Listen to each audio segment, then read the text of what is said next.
अगर मैं एनसीपी की बात करूं तो एनसीपी पर भी करीब करीब 70,000 करोड़ रुपए के घोटालों का आरोप है।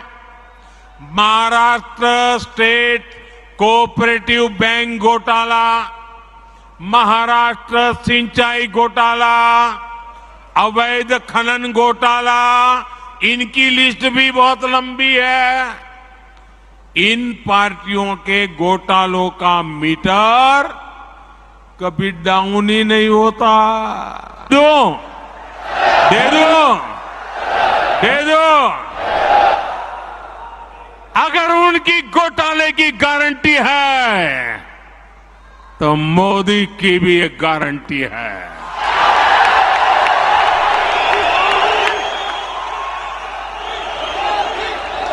और मेरी गारंटी है, हर घोटालेबाज पर कार्रवाई की guarantee.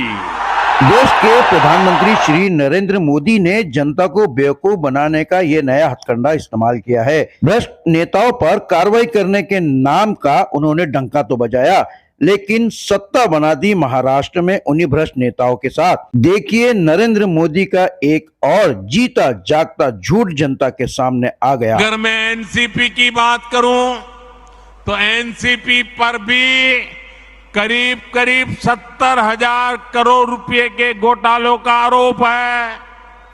Maharashtra state cooperative bank घोटाला, महाराष्ट्र सिंचाई घोटाला, अवैध खनन घोटाला, इनकी लिस्ट भी बहुत लंबी है।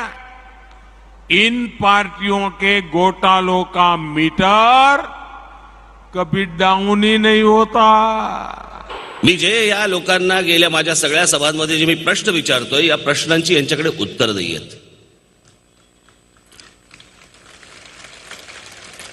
कारण या भाजपवाल्यांचा जो मूळ पुरुष आहे तो इतकं खोटं बोलून ठेवलंय त्यांनी, म्हणजे मोदी इतकं खोटं बोलून ठेवले की त्यांना समजत नाहीये भाजपवाल्यांना आता हे सगळं ह्याचं समर्थन करायचं कसं, या गोष्टी बोलायच्या कशा। आणि मग त्याच्यावरती उत्तर देता येत नाही, मग ती उत्तर देता येत ना, मग काय करायचं। मग हे असल्या काहीतरी गोष्टी बोलायच्या, यांना हे चालवतायत, त्यांना ते चालवतायत, यांना ह्या गोष्टी करतायत। भले बहुत दुर्भाग्यपूर्ण है, लेकिन इसका अंदेशा था, क्योंकि देखिए कोई किसी हालत में भाजपा एमवीए की पूरी तीनों पार्टियों की पूरी ताकत के साथ लड़ना नहीं चाहती थी, असंभव था। शिंदे फडणवीस सरकार हिम्मत नहीं कर पा रही थी कि हमारे सामने वो चुनाव लड़ने की कोशिश करें। तो ये तो चल रहा था बहुत दिनों से कि कहीं ना कहीं एमवीए को तोड़ेंगे। पहले शिवसेना को तोड़ा, अभी भी शिवसेना के जो बचे हुए लोग उनके खिलाफ ईडी की कार्रवाई चल रही है।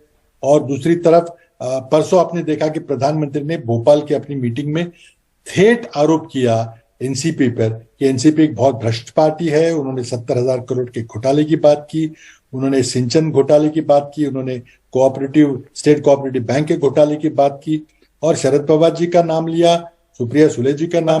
तो 2 दिन पहले अगर प्रधानमंत्री भोपाल के अपनी कार्यकर्ताओं की सभा में ठेठ अगर आरोप लगा रहे हैं एनसीपी पे, तो इसे एक मैसेज जाता है कि भाई एनसीपी का कोई बचेगा नहीं।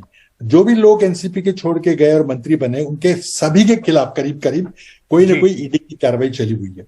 भुजबल साहब तो 2-2.5 साल जेल में रह के आए हैं महाराष्ट्र सदन घोटाले में।